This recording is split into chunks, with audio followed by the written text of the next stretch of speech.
中国军舰在阿拉斯加近海航行，美媒怎么看？各位网友，大家好，我是包明。美国国防部旗下的网站发布的几张照片呢，是由美国海岸警卫队的巡逻舰在8月底拍摄的，显示了中国海军在阿拉斯加阿留申群岛附近的美国专属经济区航行的情景。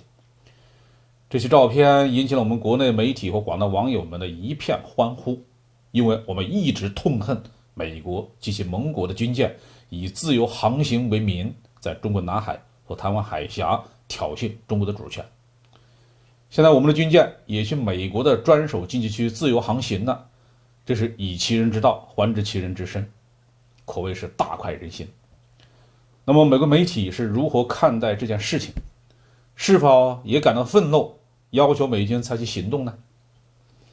美国驱动网站的战争地带专栏9月13号发表文章，介绍了这件事情的细节，提出了一些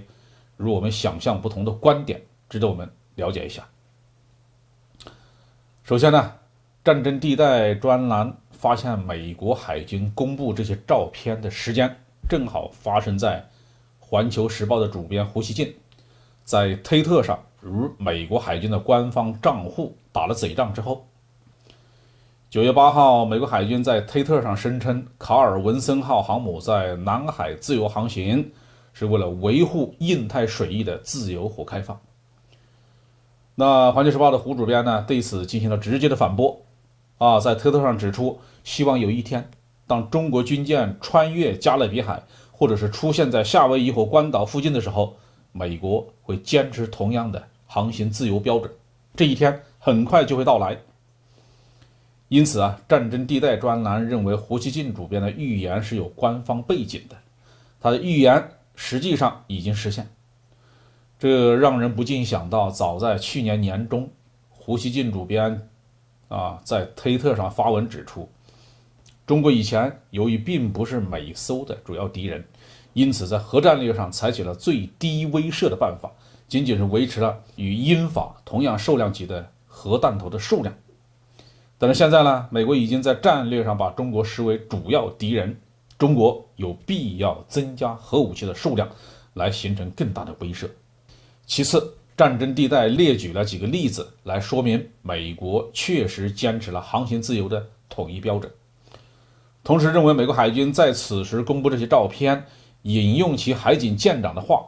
声称中国海军在美国专属经济区内的航行是安全和专业的。文章所列举的例子包括2015年中国海军就派遣了5艘军舰进入北领海，多年来俄罗斯海军的军舰一直在相对靠近美国领海的海域航行，包括夏威夷和阿拉斯加附近的海域都没有发生任何问题。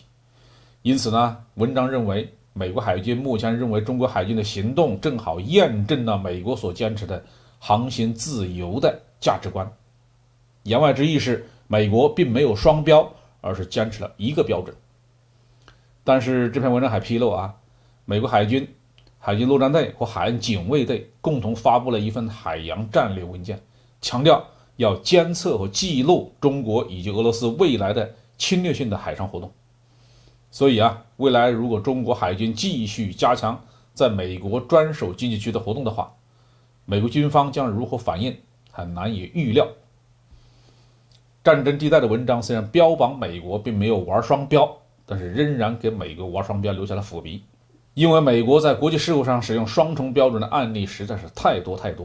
比如同一伙宗教极端势力，如果袭击的是中国平民，那他们就是自由战士；如果袭击了美国军队，那他们就是恐怖分子。我们等着看，美国在自由航行问题上到底能装多久。好，这期话题就说到这里。